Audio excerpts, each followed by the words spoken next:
alaikum wa rahmatullahi ta'ala wa barakatuh. Muna fata Allah subhanahu wa ta'ala ya sa majatanmu su yi hajji karɓaɓɓa, da fatan Allah ya sa muna daga cikin waɗanda za su yi aikin hajji kafin wafatinmu. Za ku saurari lokutan sallar idi a garuruwan ƙaramar hukumar Wudil da kewaye, da wadda take a jihar Kano ta arewacin Najeriya.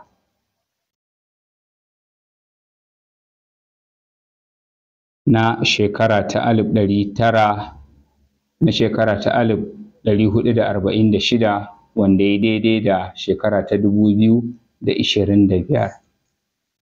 Daga gidan talabijin ɗinmu mai albarka wato Labbaika TV, mai taken muryarku hangenku, tare da ni Aminu Mamanu Wudil. Insha Allahu ta'ala za a gabatar da sallar idi a garin Acika da misalin ƙarfe 9 na safe.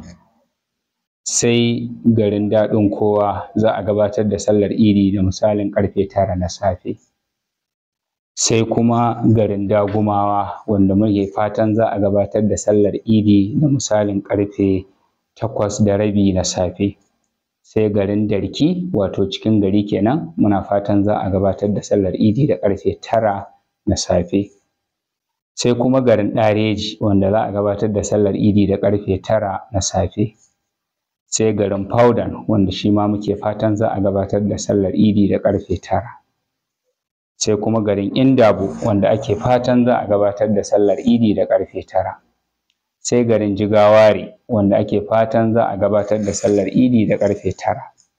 Sai kuma garin Kausani, wanda ake fatan za a gabatar da sallar idi da ƙarfe 8:30. Sai kuma Kanyar Utai, wanda muke fatan za a gabatar da sallar idi da ƙarfe 9. Sai kuma garin Katai, wanda muke fatan za a gabatar da sallar idi da ƙarfe 9. Sai kuma garin Lajawa, wanda muke fatan za a gabatar da sallar idi da ƙarfe 9. Sai kuma garin Makanwaci, wanda muke fatan za a gabatar da sallar idi da ƙarfe 8:30. Sai kuma Gacikeɗi, wanda muke fatan za a gabatar da sallar idi da ƙarfe 8:30. Sai kuma sabon garin Wudil, wato masallacin waje kenan, wanda muke fatan za a gabatar da sallar idi da ƙarfe 9:15. Sai kuma garin Tudun Gunsau, wanda muke fatan za a gabatar da sallar idi da ƙarfe 9. Sai kuma masallacin Utai cikin gari, wanda muke fatan za a gabatar da sallar idi da ƙarfe 9. Sai masallacin Ahlus Sunna na Utai, wanda muke fatan za a gabatar da sallar idi da ƙarfe 8:30. Sai masallacin Wudil na cikin gari kenan, wanda za a gabatar da sallar idi da ƙarfe 9. Sai kuma masallacin ‘Yan Doji, wanda za a gabatar da sallar idi da ƙarfe 9. Sai kuma Gacin Tudu, wanda za a gabatar da sallar idi da ƙarfe 8:30 na safe. Sai kuma Darul Ahlus Sunna, ko kuma in ce Darki Ahlus Sunna, wato masallacin Darki na ‘yan Ahlus Sunna, za a gabatar da sallar idi da ƙarfe 8:30. Sai kuma Markazul Munirat, wanda yake kan hanyar Utai, wanda insha Allahu za a gabatar da sallar idi da misalin ƙarfe 8 na safe, wato wanda yake kusa da gidan gajiyayyu kenan. Zuwa yanzu da muke gabatar da wannan shiri ko kuma wannan rahoto, waɗannan su ne garuruwan da muka samu bayanan lokutan sallar idi babba a ƙaramar hukumar Wudil.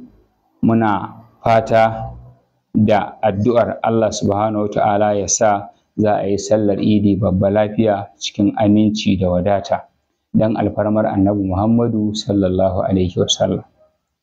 A ƙarshe muna kira ga iyaye a kula da yara, masu abin hawa a kiyaye da yin tuƙin ganganci domin gamawa lafiya.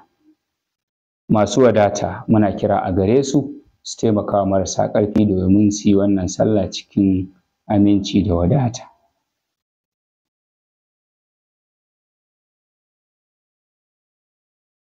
Sannan muna fata al'umma za a ci naman sallah kaɗan-kaɗan domin kar a je a samu matsala a cikin ciki, wato a je a samu rashin lafiyar da za a cika asibitai.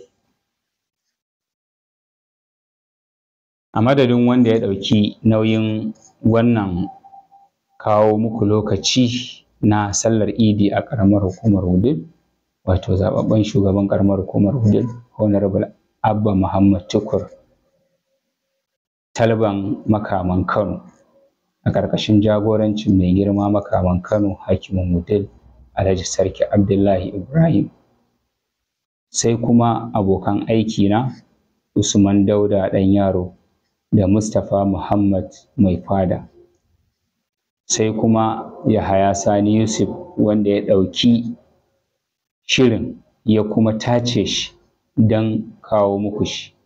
Ni Aminu Mamanu Wudil nake cewa bisalam.